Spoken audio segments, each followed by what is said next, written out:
오늘 함께 봉독하신 시편 32편은 시편에 있는 7편의 참회시 중에 두 번째에 해당하는 그런 시입니다. 오늘 시편 32편에 보시면 다윗의 마스길이라는 표제가 붙어 있습니다. 이 마스길이라는 말은 교훈이라 하는 그런 의미의 말입니다. 그래서 오늘 시편 32편이 참회에 관한 다윗의 교훈을 담고 있는 시라, 이런 의미로 생각해 볼 수 있을 것입니다. 다윗의 군대가 한참 전쟁 중에 있을 때에 다윗이 자신의 부하였던 우리아라는 사람의 아내 밧세바를 범하는 일이 생겼습니다. 그 아내 밧세바와 동침을 했고 그 여인이 임신을 하게 되었습니다. 그래서 다윗이 이 사실을 감추기 위해서 자기의 부하 장군인 요압에게 급하게 사람을 보냈습니다. 빨리 그 햇사람 우리아를 예루살렘 성으로 보내라. 이제 부름을 받고 우리아가 다윗 앞에 왔습니다. 다윗이 그에게 말하기를 그저 형식적으로 전쟁에 관한 소식을 좀 묻고 난 후에 빨리 집에 가서 그동안 많은 수고를 했으니 좀 편히 쉬라, 그렇게 얘기를 합니다. 그리고 음식까지 딸려 보냈다 그랬는데 공동 번역에 보면 술상을 하사했다, 이렇게 번역을 했습니다. 그런데 이 충성스러운 사람 이 우리아가 집으로 돌아가질 아니했습니다. 그저 그날 밤에 다윗의 군사들과 함께, 그저 왕궁을 지키는 군사들과 함께 그저 성문에 거하면서 노숙을 하고 야영을 하게 되었습니다. 이 소식을 알게 된 다윗이 그 다음날 우리아를 불러서 묻습니다. 아니, 왜 내가 집에 가서 좀 아내와 함께 편히 쉬고 먹고 마시라 그랬는데 그렇게 하지 않았는가? 거기에 대한 우리아의 대답이 무엇인가 하면, 왕이여, 지금 온 이스라엘 군대가, 유다 모든 군대가 전쟁 중에 있지 않습니까? 하나님의 법궤가 그 전쟁 가운데 있고 모든 왕의 신하들이, 군사들이 지금 야영하고 전쟁터에 있는데 제가 어찌 집에 가서 편히 쉬고 먹고 마시고 아내와 함께 밤을 지샐 수가 있겠습니까? 그래서 다윗이 하루를 더 그로 하여금 왕궁에 머물게 하였습니다. 그런데도 그가 집으로 돌아가지 아니하고 그날도 그저 군사들과 함께 이제 야영을 하게 됩니다. 그래서 3일째 되던 날 다윗이 그를 다시 불러서 자기 상에서 먹고 마시게 하고 아주 잔뜩 취하게 하였습니다. 아마 다윗이 생각하기를 이렇게 많이 취하게 되면 혹 집으로 돌아가서 아내와 함께 거하지 않을까 생각했던 것으로 보여집니다. 그런데 이 충성스러운 군사 이 우리아는 그렇게 취했는데도 불구하고 또 집으로 돌아가지 아니하고 그저 왕궁에서 왕궁을 지키는 군사들과 함께 머물게 됩니다. 자기의 뜻대로 되지 않게 되니까 다윗이 이제는 자기의 장군인 요압에게 편지를 써보냅니다. 그리고 그 편지를 바로 그 우리아에게 들려서 요압에게 갖다 주라 명합니다. 그 편지의 내용이 무엇인가 하면, 이제 이 사람이 그 전쟁터로 돌아오게 되면 가장 전쟁이 심한 곳에 그를 내보내라. 그리고 그가 한참 전쟁이 있게 될 때에 군사를 뒤로 물려서 그로 하여금 적군들에게 맞아 죽게 하라 하는 그 편지의 내용이었습니다. 생각해 보면 지금 이 우리아가 그 편지를 들고 자기의 상관인 요압에게로 가는데 그 편지의 내용이 뭔지도 모르고 있습니다. 아마 좀 불충한 군사였다면 도대체 왕이 요압에게 무슨 편지를 썼을까 좀 열어볼 만도 한데 자기를 죽이라는 그 편지의 내용을 가지고 요압에게 가서 그대로 전했습니다. 그리고 요압 장군은 다윗이 시킨 대로 그저 가장 적군이 강한 그 군대로 그 우리아를 보냅니다. 그리고 우리아가 한참 전쟁 중에 있을 때에 군사를 뒤로 물려서 그로 하여금 그곳에서 죽게 하는 그런 죄를 저지르고 말았습니다. 그곳에서 우리아도 죽었고 다윗의 죄 없는 다른 군사들도 죽임을 당하고 말았습니다. 그리고 이제 전령이 와서 그 사실을 다윗에게 보고를 합니다. 다윗이 모른 척하면서 이 보고를 받습니다. 오히려 그리고 화를 냅니다. 아니, 어떻게 해서 그 적진 깊숙이까지 군사를 보내서 이 아까운 군사들을 죽게 했는가? 적군들이 그 성벽에 기다렸다가 활을 쏘고 우리를 이제 공격할 것을 생각하지도 못했느냐? 아니, 여룹바벨의 아들 아비멜렉이 데베스 그 성벽에서 그 이름 모를 여인이 던진 맷돌에 맞아 죽는 것을 너희들이 알지도 못했느냐? 왜 이렇게 무모한 짓을 했느냐? 다 알고 있으면서도, 자기가 지시를 했으면서도 오히려 전령 앞에 화를 냅니다. 그리고 다시 그 전령을 요압에게 돌려보내면서 이렇게 당부를 합니다. 전쟁을 하다 보면 이런 일도 있을 수 있고 저런 일도 있을 수 있으니까 이제 그 일로 인해서 더 이상 걱정하지 말고 그저 앞으로 그 적군들을 최선을 다해서 물리치도록 하라, 이렇게 당부를 합니다. 우리아의 장례가 마쳐진 후에 다윗이 그 여인을 자기의 왕궁으로 불러서 자기의 아내로 삼는 그런 일을 했습니다. 성경은 이 모든 일들을 이렇게 기록하고 있습니다. 사무엘하 11장 27절 말씀에 다윗의 소위가 여호와 보시기에 악하였더라, 이렇게 기록을 했습니다. 다윗이 지나고 있는데 하나님의 선지자 나단이 어느 날 다윗을 찾아왔습니다. 그리고 뜬금없이 이런 얘기를 합니다. 왕이여, 어느 성에 두 사람이 살았습니다. 한 사람은 부자인데 양도 많고 소도 많습니다. 그리고 또 한 사람이 살았는데 가난한 사람입니다. 이에게는 암컷 새끼 양이 한 마리가 있었는데 그저 그 양과 먹고 마시고 마치 가족처럼, 자녀처럼 그렇게 지냈습니다. 때로는 잠을 잘 때에 그 양을 가까이에 품고 함께 잘 정도로 그렇게 아끼는 양이었습니다. 근데 어느 날 그 부잣집에 손님이 오게 되었습니다. 손님이 와서 그 손님을 접대를 해야 되겠는데 자기 양을 잡으려고 하니까 아까운 마음이 들었다는 것입니다. 그래서 그 가난한 사람, 그저 한 마리의 새끼 양밖에 없는 그 사람의 양을 빼앗아서 자기의 손님을 접대했다 하는 그런 얘기를 했습니다.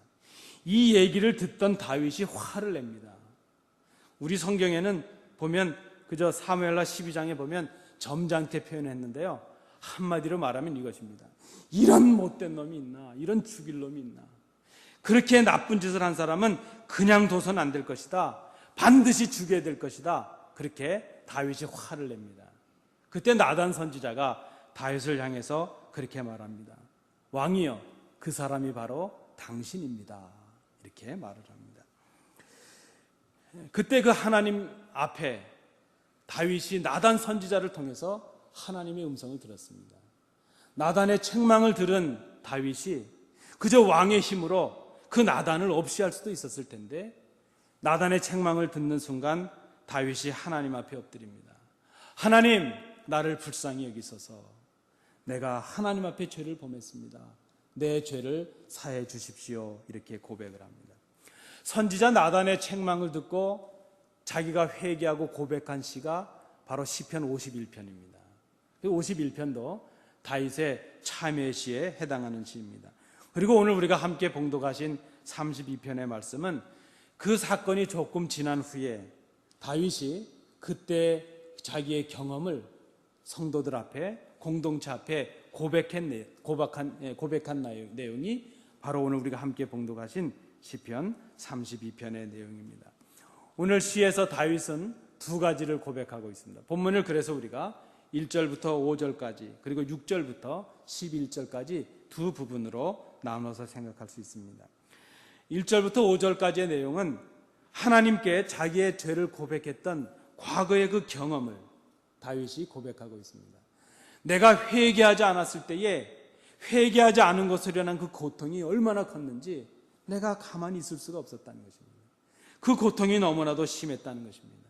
그리고 용서받았을 때에 그 감격이 얼마나 컸는지 그 자기의 경험을 고스란히 담고 있습니다. 그리고 6절부터 11절 내용에서는 그 하나님께로부터 용서받은 경험을 이제 공동체를 향해서 고백하고 있는 내용으로 본문이 구성이 되어 있습니다. 다윗은 범죄를 했습니다. 그리고 아무도 모를 것이라고 생각을 했습니다. 그저 자기만 침묵하고 자기의 부하인 요압만 침묵한다면 아무도 모르고 다 덮어질 것이라 그렇게 생각을 했습니다. 그런데 시간이 가면 갈수록 고통이 밀려오기 시작합니다. 여러분, 우리가 그런 경험이 있지 않습니까? 우리 어릴 때에 뭔가 부모님을 속이고 나서 잠을 자는데 천둥이 막 치면 괜히 온몸이 좀 오그라드는 그런 경험들이 있지 않았습니까? 죄를 짓고는 살 수가 없겠죠. 죄는 덮었지만 그 죄로 인해 밀려오는 죄책감은 벗어날 수가 없었다는 것입니다. 오늘 본문에 보시면 다윗이 3절과 4절에서 그 죄로 인해서 자기가 느꼈던 고통을 그렇게 고백하고 있습니다. 내가 토설치 아니할 때에 종일 신음함으로 내 뼈가 쇠하였도다. 주의 손이 주야로 나를 누르시오니 내 진액이 화하여 여름 가물의 마름같이 되었나이다. 토설치 아니했다는 이 말은 자기의 죄를 인해서 하나님 앞에서 침묵했다는 그런 의미의 말씀입니다. 죄를 고백하지 아니하고 침묵했을 때에 견딜 수 없는 마음의 고통이, 그 몸의 고통이 온종일 계속되어서 견딜 수가 없었다는 것입니다. 하나님이 그를 짓누르시는 것 같은데 마치 몸에 그 물이 다 빠져나가는 것처럼, 여름 가물 때에 그저 바짝 말라버리는 것처럼 하나님께서 나를 누르고 누르시니까 내 진액이, 내 물이 몸에서 다 빠져나가서 내가 말라서 죽을 것 같은 그런 심정이 되었다, 이렇게 고백하고 있습니다.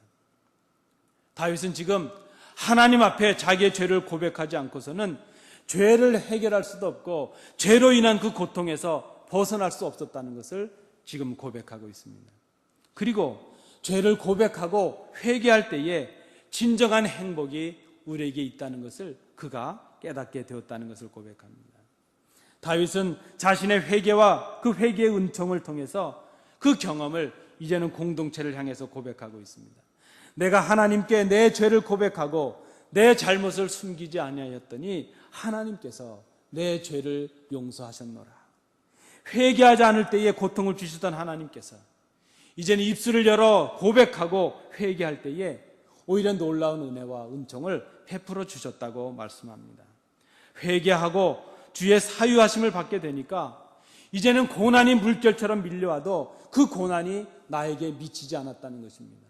회개하기 전에는 그 고통이 너무나도 심해서 잠시도 한순간도 견딜 수가 없었는데 이제는 회개하고 나니까 어떤 고난이 오더라도 하나님께서 그 고난을 막아주셨다는 것입니다.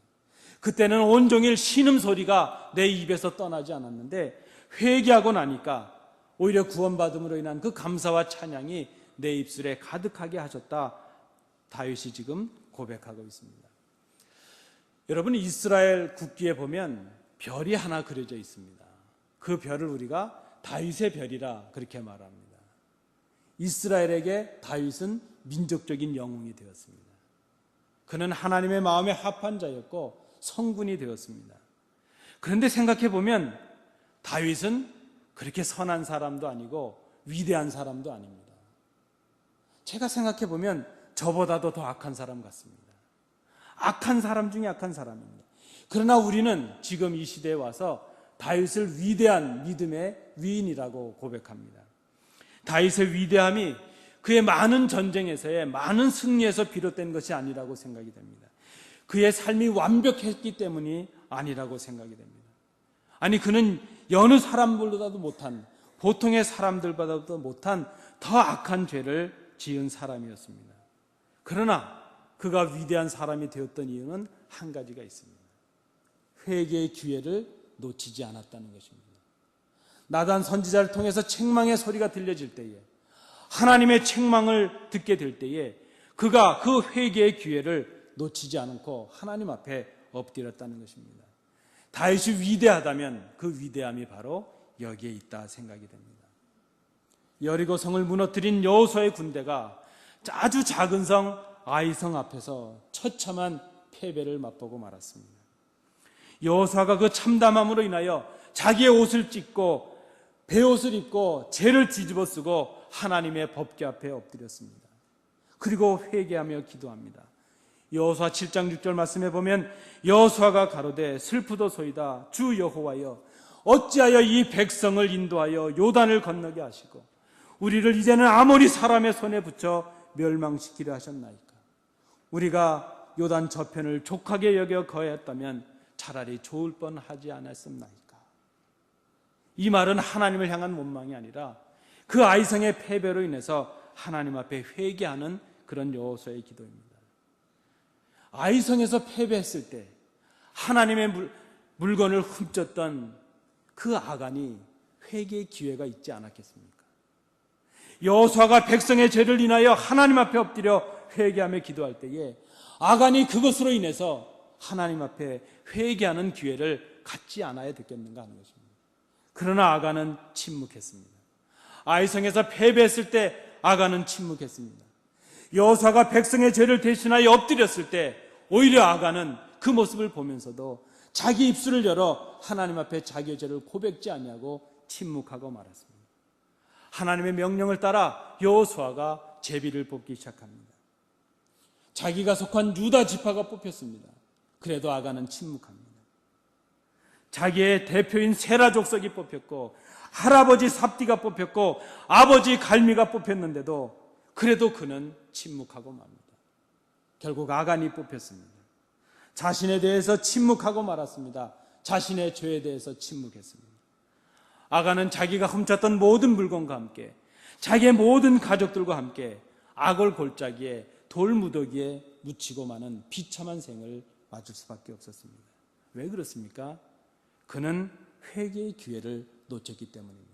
아무리 생각해봐도 아간의 범죄보다는 다윗의 범죄가 더 악한 범죄입니다.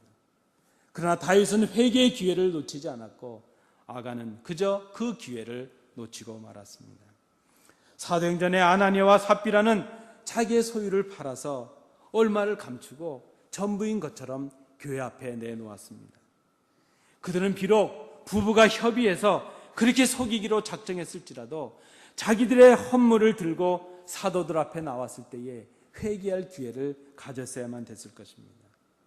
베드로의 그 말을 듣고 남편 아나니아가 그 앞에 꺾으려 죽었을 때에 그 아내 삽비라만이라도 자기의 죄를 고백할 수 있는 기회를 가져야만 했을 것입니다.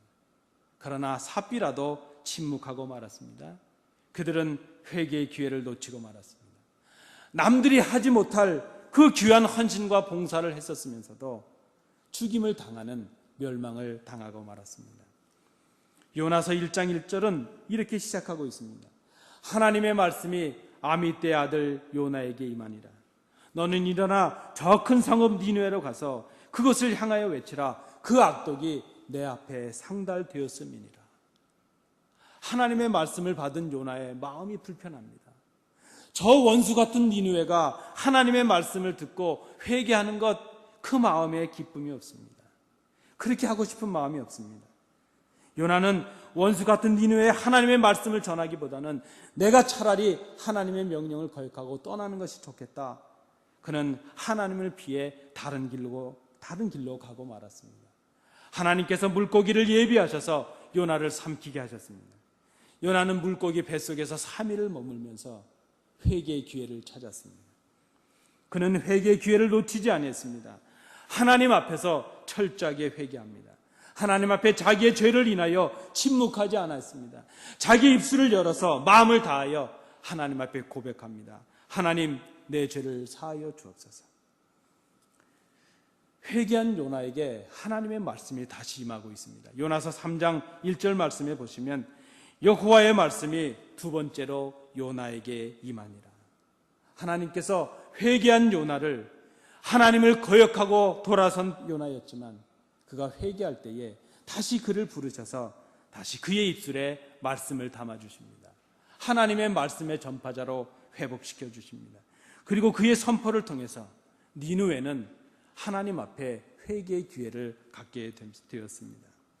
니느웨가 요나의 선포를 들었습니다. 그들은 그 기회를 놓치지 아니했습니다. 니느웨는 왕으로부터 가축이 이르기까지 금식하며 굵은 베옷을 입고 악한 길과 손으로 행한 강포에서 떠날 것을 결단합니다. 그리고 하나님 앞에 부르짖습니다. 자신들의 죄를 인해서 하나님 앞에서 하나님께서 사해 주시기를 간절히 고백하고 기도합니다. 그들은 자신의 죄를 하나님 앞에서 시인하고 고백했습니다. 침묵하지 아니했습니다. 구원의 그 기회, 회개의 기회를 그들이 놓치지 않았다는 그런 말씀입니다. 그들에게 회복의 은혜가, 구원의 은혜가 임하게 되었습니다. 회개하는 그들에게 하나님의 구원의 역사가 시작되었습니다. 하나님께서 악한 길에서 돌이켜 떠난 그들을 보셨습니다. 그들에게 내리시려고 작정하셨던 모든 재앙을 내리지 아니하셨습니다. 그들이 하나님 앞에 구원받는 백성이 되었습니다. 하나들이 자기에게 돌아올 분깃을 가지고 아버지를 멀리 떠나고 말았습니다. 거기 가서 재산을 마구 뿌리고 방탕한 생활을 합니다.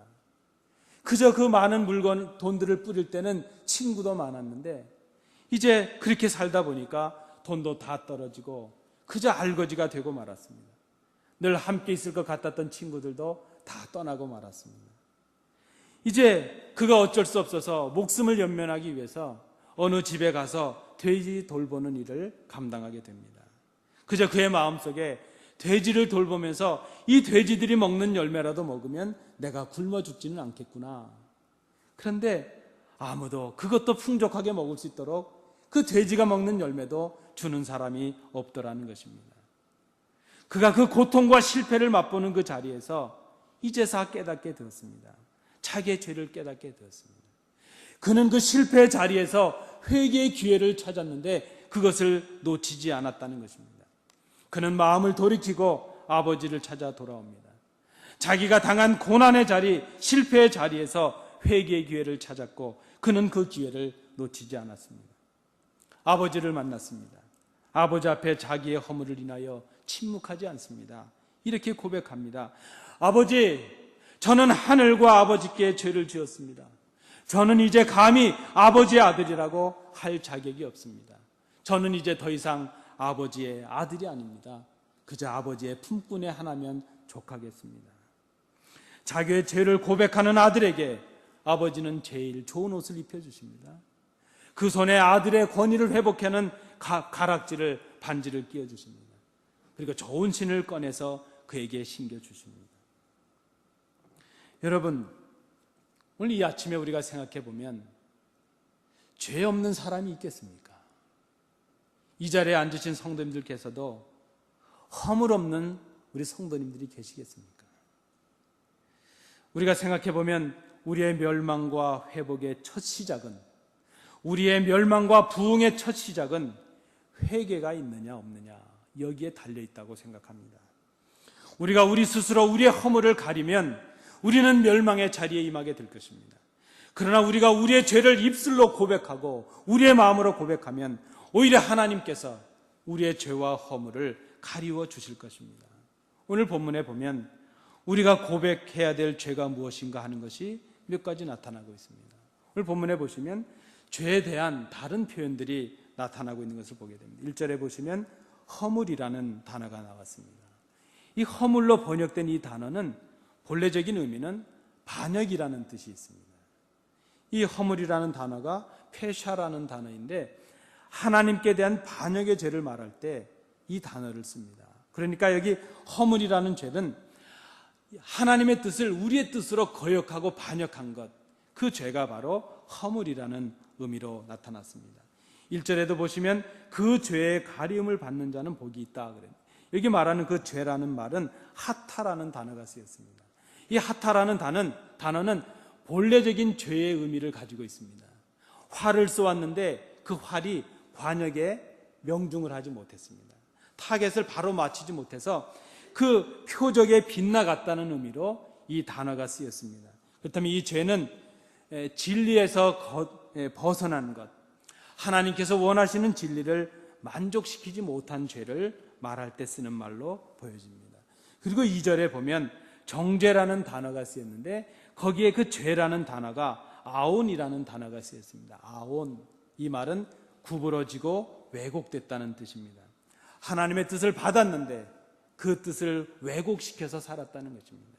하나님의 뜻을 저버리고 떠나 있는 이 모든 상태를 죄라 이렇게 말을 했습니다. 여러분, 우리가 비록 하나님을 떠나 있고 우리의 힘과 능력으로 해결할 수 없는 죄를 범했다 할지라도 우리가 우리의 마음과 입으로 우리의 죄를 고백하면 하나님께서 우리의 죄를 기억지 아니하신다고 성경은 말씀하십니다.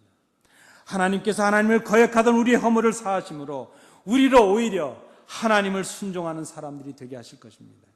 우리의 죄를 가리우심으로 우리가 당할 정죄를 면할 수 있도록 해 주신다는 말씀입니다. 1907년 1월 6일부터 열흘 동안 한국 평양에서 특별히 장대현 교회를 중심으로 사경회가 열리고 있었습니다.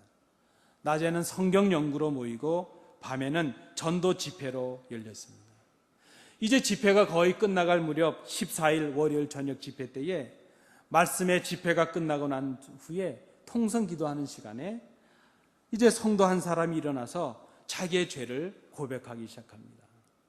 어떤 분은 그런 고백도 했다 그럽니다. 기록에 보면 내가 아무개 씨의 닭을 후려 먹었습니다. 회개합니다. 또 길선주 그때는 장로님이신데요. 그분은 또 이렇게 고백했다고 합니다. 선교사 아무개가 너무 미워서 내가 미워했습니다. 그저 성도들이 누가 시키지도 않았는데 일어나서 자기가 하나님 앞에 가졌던 은밀한 고백을 이제는 성도들 앞에 공적으로 회개하며 고백하기 시작했다는 것입니다. 하나님 앞에 사유하심을 바라면서 자기의 죄를 인하여 가슴을 치며 통곡하기 시작합니다. 부끄러움도 다 사라졌고 자존심도 다 사라졌습니다. 하나님께 대한 은밀한 회개의 고백이 이제는 공동체를 향한 그런 고백이 되었습니다. 이 저녁 집회가 그 다음날 새벽 2시까지 계속되었다고 합니다. 이 회개의 운동이 동네로 퍼지기 시작했습니다. 남녀노소를 물어나고 그저 퍼지기 시작합니다. 기록에 보니까 국민학교 학생들까지 모여서 회개 기도를 했다고 합니다. 회개의 고백과 함께 생활의 변화가 시작되었습니다. 이 회개의 운동을 통하여 신앙의 순수성이 회복되고 우리 한국교회가 놀랍게 부흥되는 교회 성장의, 교회 부흥의 첫 시작이 되었습니다. 우리는 이 운동을 한국의 부흥운동이라 이렇게 이름을 합니다. 회복과 부흥의 첫 시작이 바로 회개에서 비롯됐다는 말씀입니다. 여러분 읽으신 분들도 계실지 모르겠습니다. 존 고든이라는 분이 쓴 에너지 버스라는 책이 있습니다. 그 책에 보면 이런 내용이 있습니다. 95세 이상 된 노인들이, 우리 교회는 95세 이상 되신 분이 이제 우리 김 집사님 계시는데요. 그렇게 연로하신 분들에게 이런 질문을 했다는 것입니다. 당신들이 만약에 인생을 다시 살 수 있다면 하고 싶은 것 3가지를 말해보시오. 그랬더니 첫 번째로 이것을 얘기했다고 합니다. 이제는 감정 표현을 좀 많이 하고 살겠습니다. 그동안에는 그렇게 하지 못했다는 것입니다. 사느라고 바빠서.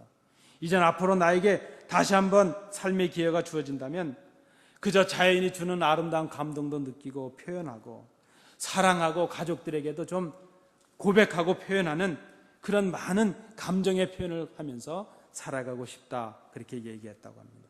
두 번째는요, 더 많은 기회에 도전하며 살겠다, 그렇게 얘기를 했다고 합니다. 편안한 삶에 안주하기보다는 그저 실패를 할지라도 그 실패를 무릅쓰고서라도 꿈을 향해 도전하고 모험하는 그런 도전적인 삶을 살고 싶다. 그리고 마지막 3번째는요, 나를 기억해 줄 무엇인가를 남기고 싶다, 그렇게 고백을 했다고 합니다. 후손들에게 무엇인가를 남겨야 되겠다는 그런 욕망이 있었던 것으로 보여집니다. 사랑하는 성도 여러분, 만약에 우리가 오늘 우리의 생을 마지막으로 마감해야 된다면 여러분들은 무엇을 남길 수 있으십니까? 무엇을 남기시기 위해서 지금까지 준비해 오셨습니까? 오늘 우리는 성경을 통해서 다윗의 고백록을 보았습니다. 그가 어떤 죄를 지었고 회개하지 않았을 때 어떤 고통을 당했으며 하나님 앞에 회개할 때에 어떤 은총을 힘입었는가 하는 자기의 적나라한 삶의 모습을 고백하고 있습니다. 그 고백을 고스란히 남겨서 우리에게도 전해주었습니다. 부끄러운 고백이요, 차마 입에 올릴 수 없는 그런 엄청난 죄악의 고백이었지만 오히려 그는 그 고통에서 넘어서서 내가 회개했더니 하나님께서 이런 은총을 주셨노라고 이제 담대하게 자기의 부끄러움을 무릅쓰고 하나님의 은혜를 우리와 함께 나누고 있는 것입니다. 우리가 오늘 남길 것이 있다면 우리의 고백록이라고 생각을 합니다. 다윗처럼 이렇게 긴 문장은 아닐지라도, 성 어거스틴이 남겼던 고백록 그 두꺼운 내용은 아닐지라도, 단 한마디, 단 한 줄의 고백일지라도 하나님 앞에서 우리의 지난 날을 돌아보며 정직하게 우리를 고백할 수 있기를 간절히 원합니다. 그 고백의 내용은 더 이상 그 무엇을 더 달라는 강구도 아니고 요구도 아닙니다. 내 삶이 누구 때문에 이런 삶이 됐다는 원망도 아닙니다. 그저 하나님 앞에서 내 자신을 정직하게 돌아보고 내 삶을 돌아보고 내 죄와 허물을 자복하는 그런 고백이 되어야 할 것입니다. 우리의 고백은 죄에 대한 마음의 참담함이 이제는 우리의 입술을 통하여 우리의 하나님 앞에, 우리 공동체 앞에 고백으로 이어져야 될 것입니다. 그런 의미에서 회개는 고백입니다. 회개는 하나님께 대한 죄의 고백과 공동체를 향한 그 사하심의 은총에 대한 고백이 있어야 될 것입니다. 하나님께서 우리의 고백 위에 사하심의 은총을 허락하십니다. 우리의 정직한 고백 위에 우리를 세우시고 우리 교회를 아름답게 회복하실 줄로 믿습니다. 교회 부흥을 원하십니까? 교회 회복을 원하십니까? 그 부흥의 역사의 처음은 하나님 앞에 우리 자신을 찢는 고백으로부터 시작되어야 될 것입니다. 회개와 감사의 고백이 교회 회복의 첫 출발이 되는 오늘 이 아침이 될 수 있기를 바랍니다. 기도하시겠습니다. 은혜로우신 아버지 하나님, 다윗은 자기가 범했던 그 부끄러움을 하나님 앞에 고백하고 그리고 그 고백을 남겨서 우리 앞에 고백했습니다. 우리가 지난날에 우리의 삶을 돌아보며 단 한마디, 단 한 줄의 문장이라도 하나님 앞에 정직하게 우리의 고백을 남기기를 원합니다. 그 고백이 우리의 신앙의 유산이 되게 하시고 우리 후대들이 본받을 믿음의 전통이 되게 하시고 우리의 고백 위에 우리의 교회가 아름다운 교회로, 주님 기뻐하시는 교회로 그렇게 회복되고 부흥하는 교회가 될 수 있기를 간절히 원합니다. 바로 오늘이 교회 회복과 부흥의 첫 출발이 될 수 있도록 우리를 인도해 주시옵소서. 예수님 이름으로 기도하옵나이다. 아멘.